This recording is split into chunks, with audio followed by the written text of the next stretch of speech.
हम इस शो में सभी पहलू की जांच पड़ताल के बाद ही खबर आप तक लेकर आते हैं, जो किसी नेता को खुश भले ना कर पाए, पर यकीनन प्रदेश की जनता के लिए इन हर पहलुओं को समझना बेहद जरूरी है, क्योंकि हमारी जवाबदेही जनता के प्रति है, चाटुकारों के प्रति नहीं। उत्तराखंड के माननीय विधायकों में इस समय खुशी की लहर है, और हो भी क्यों ना, उनकी तनख्वाह और भत्तों में पूरे 1 लाख से अधिक की वृद्धि जो हुई है, और ये सुविधा भी सभी को मिलनी है। इसमें पूर्व विधायक से लेकर वर्तमान विधायक भी शामिल हैं। पिछले हफ्ते भी हमने इसकी एक रिपोर्ट आपको दिखाई थी, लेकिन आज हम आपको बताएंगे कि किस तरह देश के अन्य राज्यों से ज्यादा उत्तराखंड के विधायक मालामाल हो रहे हैं, और इन पैसों से क्या क्या वो कर सकते हैं और क्या क्या हो सकता है। आज भले हमारे प्रदेश के आर्थिक हालात खराब हों, लेकिन मात्र 5 साल के लिए विधायक बन जाने मात्र से पेंशन के हकदार हमारे नेता बन जाते हैं। तो फिर हमारी सेना में भर्ती होकर देश की सेवा करने वाले अग्निवीर सैनिकों को क्यों पेंशन नहीं मिलनी चाहिए? अगर 5 साल की सेवा से ही पेंशन का पैमाना नाप लिया जाता है, तो फिर अग्निवीरों पर भी यही पैमाना लागू हो सकता था। वो कम से कम सीमाओं पर तो देश की सुरक्षा कर रहे हैं। अग्निवीर को 5 साल में रिटायर करके घर भेज दिया जाएगा, ऐसा नियम है, लेकिन हमारे नेता कभी रिटायर होंगे ही नहीं, ऐसा भी नियम है। आपको बता दें कि देश के किसी भी राज्य में विधायकों को वेतन और भत्तों के रूप में इतने रुपए नहीं दिए जाते हैं, उत्तराखंड को छोड़कर। उत्तराखंड राज्य विधायकों को वेतन और भत्तों को देने के रूप में देश में सबसे ज्यादा भुगतान करने वाला राज्य हो गया है। यह स्थिति तब है जबकि राज्य पर कर्ज का बोझ 72,000 करोड़ से ज्यादा हो गया है। कई जनहित के काम वर्षों से लंबित हैं, जिसके लिए सरकार बजट का रोना रोती रहती है। प्रदेश के 400 से ज्यादा गांव खतरे की जद में हैं, जिन्हें तुरंत विस्थापित करने की जरूरत है। 2,500 से ज्यादा स्कूल जर्जर हैं, जहां नौनिहाल जान जोखिम में डालकर पढ़ाई करने को मजबूर है। प्रदेश में 8 लाख से ज्यादा पंजीकृत युवा बेरोजगार घूम रहे हैं सड़कों पर। आपदा प्रभावित क्षेत्रों में लोग वर्षों से बिना पुल के जान हथेली पर रखकर नदी पार कर रहे हैं। सरकार हर बार बजट की कमी का बहाना बनाकर हाथ पीछे खींच लेती है, लेकिन जब विधायकों और दायित्वधारियों की सुख सुविधाओं पर खर्च की बात आती है, तो खजाना खोल दिया जाता है, वो भी दिल खोलकर। राज्यों में मिलने वाले वेतन भत्तों व सुख सुविधाओं का विश्लेषण करेंगे तो आप पाएंगे कि अपने लिए पक्ष और विपक्ष एकजुट रहता है। वित्त मंत्री प्रेमचंद्र अग्रवाल सदन में कहते हैं कि ड्राइवरों की तनख्वाह इसलिए 12,000 से बढ़ाकर 20,000 की जा रही है क्योंकि 12,000 में ड्राइवर मिल नहीं पाते हैं। लेकिन उत्तराखंड के वित्त मंत्री को कोई यह भी बताए कि सरकारी विभागों में आउटसोर्स से रखे गए ड्राइवरों को उन्हीं की सरकार 15,000 रुपए देती है। अगर वो 15,000 में काम कर सकते हैं, तो फिर विधायकों को भी इतने में ड्राइवर मिल ही सकते हैं। पड़ोसी राज्य उत्तर प्रदेश में विधायकों को 95,000 वेतन और भत्तों के रूप में मिलते हैं। हिमाचल प्रदेश में विधायकों को प्रतिमाह वेतन और भत्तों के रूप में कुल 2,10,000 रुपए मिलते हैं। दिल्ली में विधायकों को 90,000 और मंत्री, नेता प्रतिपक्ष और मुख्यमंत्री को 1,70,000 रुपए मिलते हैं। बिहार में 1,30,000, राजस्थान में 1,42,000, मध्य प्रदेश में 1,10,000, जबकि त्रिपुरा के विधायकों को सबसे कम वेतन मिलता है। कुल मिलाकर उत्तराखंड के विधायक आज की तारीख में सबसे ज्यादा वेतन भत्ते लेने वाले विधायक बन गए हैं। उत्तराखंड अन्य राज्यों की तुलना में विधायकों पर 2 से 3 गुना खर्च करने वाला पहला राज्य बन गया है। प्रदेश के लोगों को भले इस पूरे देश में इलाज न मिले, लेकिन हमारे नेताओं के लिए विदेश में इलाज का खर्चा भी जनता के पैसों से दिया जाएगा। प्रदेश के अधिकतर विभागों में ठेकेदारी या संविदा के माध्यम से इस प्रदेश के युवा नौकरी करते हैं। सरकार इनको पक्का नहीं करती। इसके पीछे तर्क दिया जाता है कि प्रदेश सरकार के पास इतना पैसा नहीं है जो इन सभी को पक्का किया जा सके, जबकि जितनी विधायकों की सुविधाएं बड़ी हैं, उसमें एक विधायक की बड़ी सैलरी या सुविधाओं में जितना खर्च हो रहा है, उतने में हमारे प्रदेश के 3 युवाओं को रोजगार मिल सकता है। लेकिन बात जब प्रदेश के बेरोजगार नौजवान युवाओं पर आती है, तो सरकार आर्थिक रोना रोने लगती है, जबकि नेताओं की खूब बल्ले बल्ले है। वैसे एक बात और, जितना पैसा विधायकों की सुख सुविधाओं को बढ़ाने में खर्च होगा, उतने में इस प्रदेश के पहाड़ी जिलों में शिक्षा व्यवस्थाओं को दुरुस्त किया जा सकता था, स्वास्थ्य सुविधाओं को मजबूत किया जा सकता था। पर यहां तो उत्तराखंड के स्वास्थ्य मंत्री अस्थायी राजधानी देहरादून को ही दुरुस्त नहीं कर पाए हैं, तो पहाड़ के जिले तो छोड़ ही दीजिए, उसके बारे में सोचना और बोलना दोनों ही बेकार है। एक जानकारी के मुताबिक राज्य बनने से अब तक विधायकों पर 100 करोड़ से ज्यादा का खर्च हो चुका है। जिस राज्य के पास कर्मचारियों की तनख्वाह और पेंशन तक के लिए रुपया ना हो, वहां ऐसी फिजूल खर्ची कई तरह के सवाल पैदा करती है। जन कल्याण के कार्यों और योजनाओं के लिए बजट की कमी का बहाना बनाने वाली सरकार विधायकों और अधिकारियों की मौज पर जमकर पैसा लुटा रही है, जबकि सब चीजों को दरकिनार करके विधायकों को खुश करने को उचित समझती है। उस पर कमाल की बात यह है कि कोई इस पर कुछ बोल भी नहीं रहा, न बोला न बोलने को कोई तैयार है। सदन में बैठने वाले 70 विधायकों को छोड़कर एक नेता जरूर ऐसा सामने आया जिसने बाकायदा पत्र लिखकर बढ़ी हुई सुविधाएं लेने से इनकार कर दिया। गणेश गोदियाल के अलावा उत्तराखंड में ऐसा कोई दिखाई दिया नहीं जिसने इसका विरोध किया हो और कहा हो कि कर्ज दबे हुए प्रदेश पर और कर्ज लादना नहीं चाहिए। मतलब जिस बात का विरोध सदन में बैठे नेताओं को करना चाहिए था, उस बात का विरोध किया उस नेता ने जो पूर्व में विधायक था, जिसके सर पर कोई जवाबदेही नहीं है। वो चाहता तो धीरे से किनारे से बड़े भत्तों का आनंद ले सकता था, बढ़ी हुई सैलरी का आनंद भी ले सकता था, पर उसने इनकार कर दिया और सत्ता के साथ ही अपनी पार्टी कांग्रेस को भी कटघरे में खड़ा कर दिया। यकीनन विपक्ष में न बैठकर भी विपक्ष की वो भूमिका निभा दी जो कांग्रेस के सदन में बैठने वाले नेताओं को निभानी थी। मेरा उत्तराखंड की सरकार से ये कहना है कि इतना गैरसैंण जाकर और सिर्फ 3 दिन का सत्र आहूत करके और इस एक उपलब्धि के साथ वापस आना कि माननीय विधायक गणों का, पूर्व विधायक गणों का मानदेय बढ़ाया गया या उनकी आय बढ़ाई गई, मैं समझता हूं कि ये सरकार के लिए भी उचित नहीं है और विपक्ष के लिए भी उचित नहीं है। इतने 6 और 8 हजार रुपए में लोग नौकरी कर रहे हों, अपना परिवार पाल रहे हों, जिस प्रदेश में आपदा में जिन लोगों का सब कुछ छिन गया उनको बांटने के लिए सरकार के पास पैसा न हो, ऐसे प्रदेश में पूर्व विधायक के रूप में जो बड़ा हुआ, जो मुझे पूर्व विधायक के रूप में जो सबको बड़ा, मुझे भी बड़ा होगा, तो मैं माननीय हमारी विधानसभा के अध्यक्ष को एक पत्र लिख रहा हूं जिसमें मैं ये उनसे उम्मीद करूंगा कि मुझे ये बढ़ा हुआ बिल्कुल नहीं चाहिए। ऐसे में जबकि लोग परेशान हों, ऐसे में ये बढ़ा हुआ वेतन या भत्ता या पेंशन जो भी उसको कहें, वो लेने से मेरी अंतरात्मा मुझे कचोटती है। गोदियाल के इस कदम से धामी सरकार के वित्त मंत्री ये जरूर कह गए कि गणेश गोदियाल संपन्न आदमी हैं, इसलिए उनको जरूरत नहीं। मतलब वित्त मंत्री ये कहना चाह रहे हैं कि गणेश गोदियाल को छोड़ बाकी उत्तराखंड के सभी विधायक गरीब हैं। अब कितने गरीब हैं ये तो पूरा उत्तराखंड जानता है। तो लगे हाथों गणेश गोदियाल ने भी ऐसा चैलेंज वित्त मंत्री प्रेमचंद अग्रवाल को दे डाला जिसने वित्त मंत्री की रातों की नींद उड़ा दी। अब जो चैलेंज गोदियाल दे बैठे हैं वो तो स्वीकार करने के लिए पहाड़ सा दिल रखने की जरूरत होगी।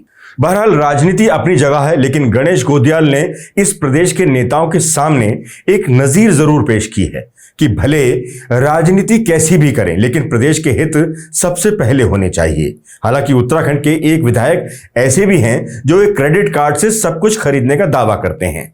अपने प्रतिद्वंदियों को एक नहीं बल्कि 3-3 हेलीकॉप्टर प्रचार में देने की बात भी करते रहे हैं। अपने सिस्टम से पैसा कमाने की बात भी करते हैं, लेकिन वो भी 1 लाख की बढ़ी हुई भत्तों और सुविधाओं को लेने से मना नहीं कर पाए। ये विधायक खानपुर से हैं जिनका नाम है उमेश कुमार।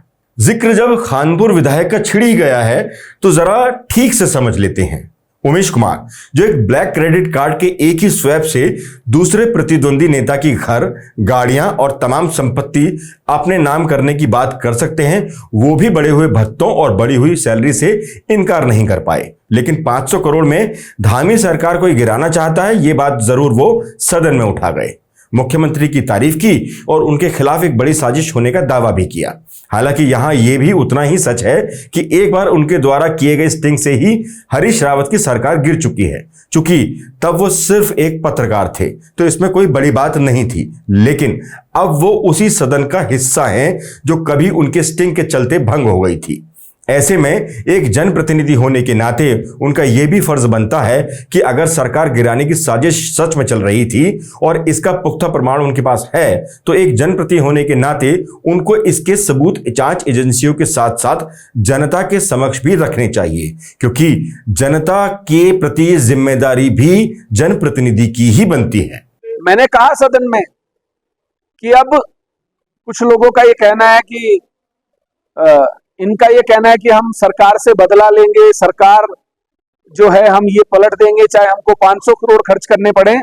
उत्तराखंड के विधायक अगर भरे सदन में इस बात का दावा करते हैं कि एक चुनी हुई सरकार को गिराने की साजिश हो रही है तो यह बहुत ही गंभीर मामला है, या ये फिर कोई राजनीतिक पैंतरा मात्र है जिसका असल निशाना और मकसद कुछ और ही है। इन सब पहलुओं पर गंभीर जांच होनी चाहिए। बात कहां से निकली, कहां से पहुंची, कौन विधायक हैं जो 500 करोड़ में बिकने के लिए तैयार हैं या हो सकते थे। ये अगर उमेश कुमार दावा कर रहे हैं सरकार को अस्थिर करने को लेकर, तो यकीनन उनको ये तो बता ही देना चाहिए तमाम जनता के सामने कि आखिर वो कौन है, भले वो अपने सोर्स का नाम जान का खतरा होने के चलते ना बता पा रहे हो। अब भाजपा सरकार में विधायकों को तो शायद खतरा नहीं होगा, आखिर ये भी तो पता चले कि मोदी और शाह से टकराने वाले वो कौन विधायक हैं जो बिकने वाले थे, क्योंकि कांग्रेस के विधायक की खरीद फरोख्त से तो सरकार को कोई खतरा है नहीं। 5 सांसदों के बिकने से भी सरकार को कोई खतरा हो नहीं सकता।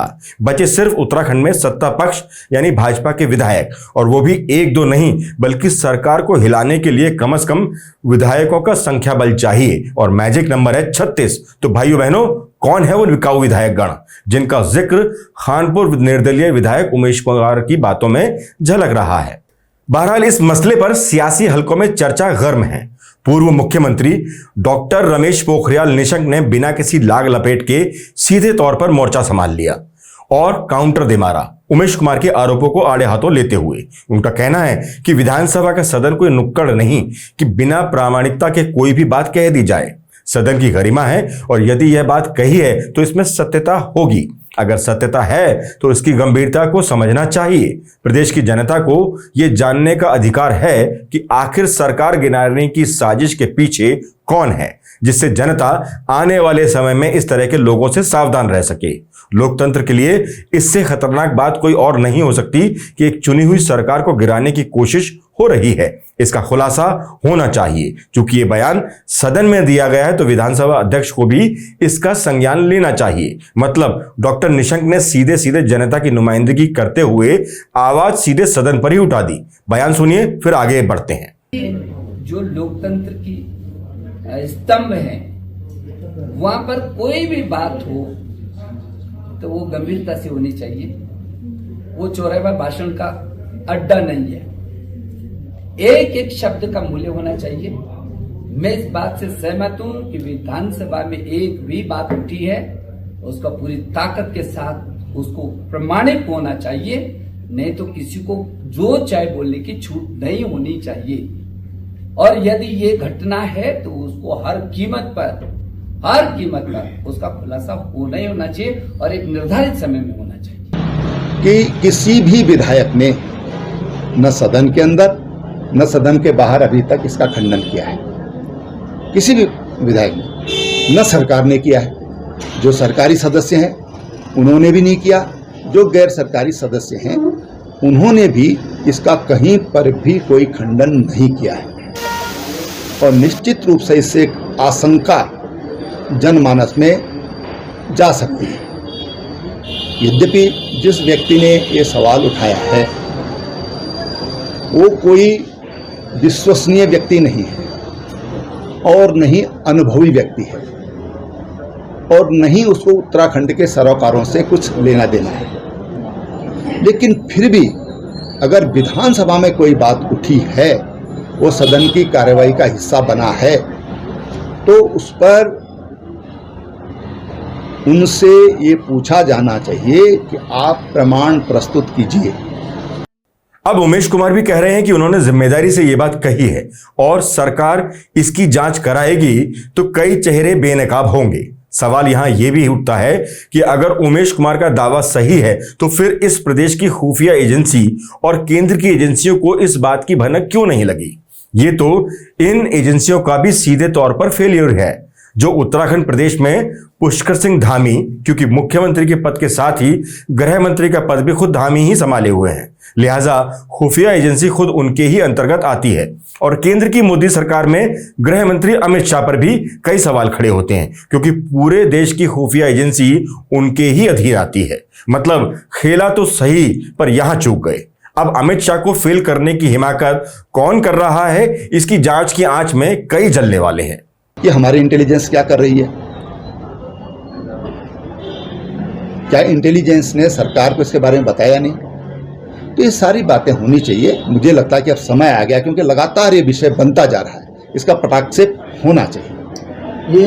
ये जरूर है कि उन्होंने जो भी बातें कही हैं, अगर विधानसभा अध्यक्ष उसके प्रमाण मांगती तो अच्छा होता।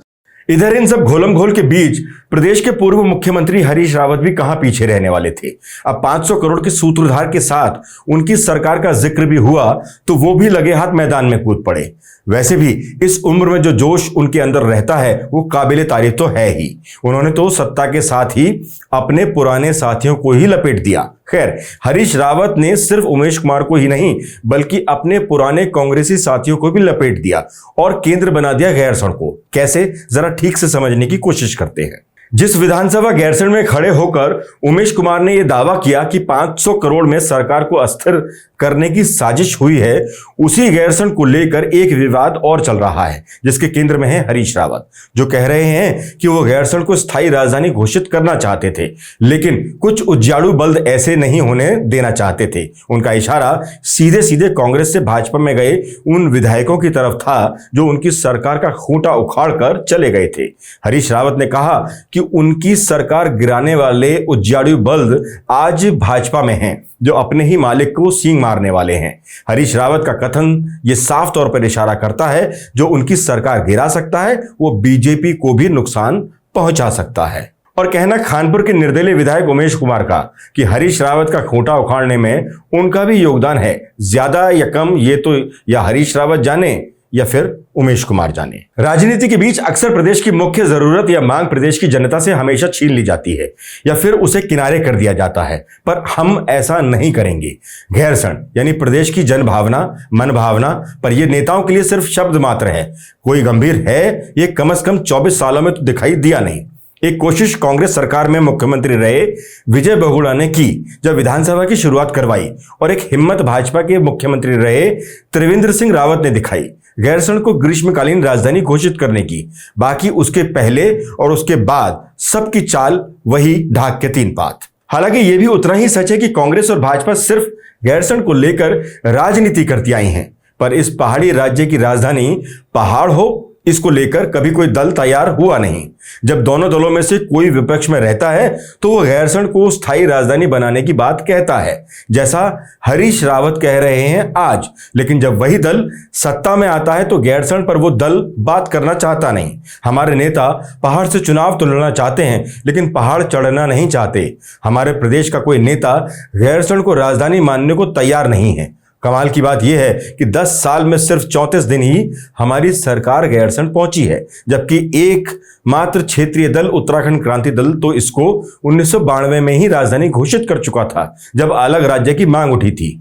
यूकेडी ने चंद्र सिंह गढ़वाली के नाम पर इसका नाम चंद्रनगर रखा था। तत्कालीन कौशिक कमेटी में अपनी रिपोर्ट में यह बताया कि गैरसैंण को इस प्रदेश की 68% जनता राजधानी के रूप में देखना चाहती है, लेकिन अफसोस उस 68% जनता की भावनाओं पर नेताओं की नजर कभी गई ही नहीं।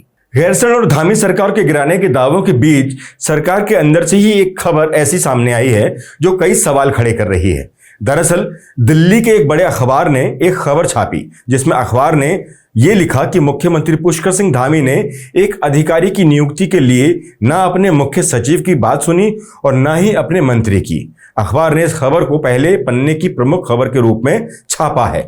खलबली इस बात को लेकर कि क्या सरकार के अंदर सब कुछ ठीक चल नहीं रहा, क्या सरकार में मंत्रियों की सुनी जा नहीं रही। दरअसल सरकार ने एक अधिकारी को राजाजी नेशनल पार्क की जिम्मेदारी सौंपी है, लेकिन विवाद सिर्फ इसलिए कि एक अधिकारी की नियुक्ति का सवाल नहीं है, बल्कि सवाल जांच को लेकर भी है। बल्कि विवाद यह भी है कि ये वही अधिकारी है जो पहले कॉर्बेट नेशनल पार्क के डायरेक्टर थे।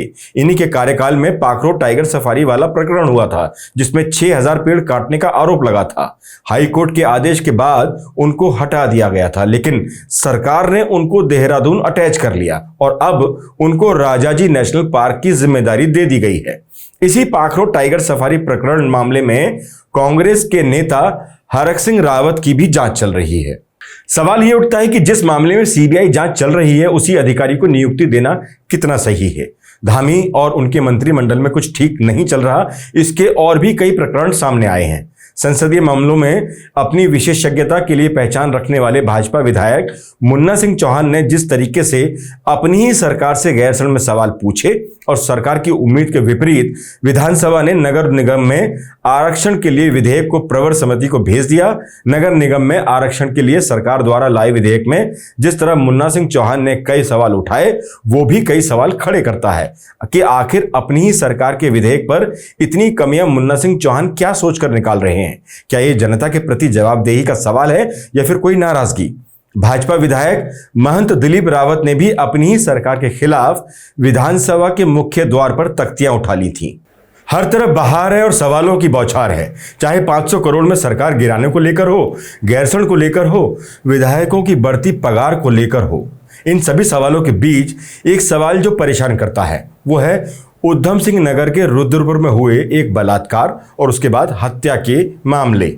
महिलाओं के प्रदर्शन को लेकर अक्सर ये सुनने में आता है कि महिलाओं पर अक्सर उनके पिता, पति या भाई बंद दीवारों के पीछे मार पिटाई कर अत्याचार की कभी ना कभी सीमा लांघ जाते हैं, जिसके लिए उन पीड़ित महिलाओं के पास एक ही सहारा होता है अपने आप को बचाने का, और वो है पुलिस। पर वही मुई पुलिस लाठी डंडे ले महिलाओं को पीटना शुरू कर दे तो क्या हो, कहां जाएं, किससे फरियाद करें। हाल ही में रुद्रपुर में प्रदर्शन के दौरान पुलिस ने महिला कांग्रेस अध्यक्ष ज्योति रौतेला के साथ जिस तरह का बर्ताव किया वो बेहद गंभीर प्रश्न खड़े करता है। महिला सुरक्षा को लेकर रुद्रपुर में प्रदर्शन हो रहा था और उसी प्रदर्शन के दौरान कांग्रेस की प्रदेश महिला अध्यक्ष के साथ जो बर्ताव हुआ उससे यकीनन खुद मुख्यमंत्री धामी भी खुश तो बिल्कुल भी नहीं होंगे। मुख्यमंत्री पुष्कर सिंह धामी की उधम सिंह नगर पुलिस की कार्यप्रणाली सवालों के घेरे में है। पुलिस का पूरा तंत्र कटघरे में खड़ा है। पुलिसिया डंडे किस तरीके से चले, एक पुरुष पुलिसकर्मी किस तरीके से महिला कांग्रेस की अध्यक्ष पर डंडे बरसा रहा है, ये सब कुछ कैमरे में कैद हो गया। बड़ा सवाल यह है कि जब एक राष्ट्रीय पार्टी की प्रदेश अध्यक्ष के साथ इस तरीके का बर्ताव हो रहा है तो आम महिलाओं के साथ, आम लोगों के साथ पुलिस का रवैया कैसा होता होगा। आखिर पुलिस किस तरीके से उत्तराखंड में काम कर रही होगी। ये वही कांग्रेस की महिला अध्यक्ष हैं जिन्होंने अंकिता भंडारी को न्याय दिलाने की मांग पर अपना पूरा सर मुंडवा दिया था, वो भी भरी सड़क पर। और इसी महिला पर पुलिसिया डंडा बरसाने वाली ये उन्हीं कप्तान साहब की पुलिस है जिन्होंने ये कहकर सनसनी मचा दी थी कि महिलाओं के प्रति दरिंदे क्या सोच रखते हैं, इसका ठेका उन्होंने ले नहीं रखा। यकीनन पुष्कर सिंह धामी सभी मुद्दों पर जनता के समक्ष आने की हिम्मत कर जवाब जरूर देंगे। इस सप्ताह के अनकट हफ्ते में इतना ही। अगले हफ्ते फिर मुलाकात होगी। तब तक के लिए जय हिंद, जय उत्तराखंड।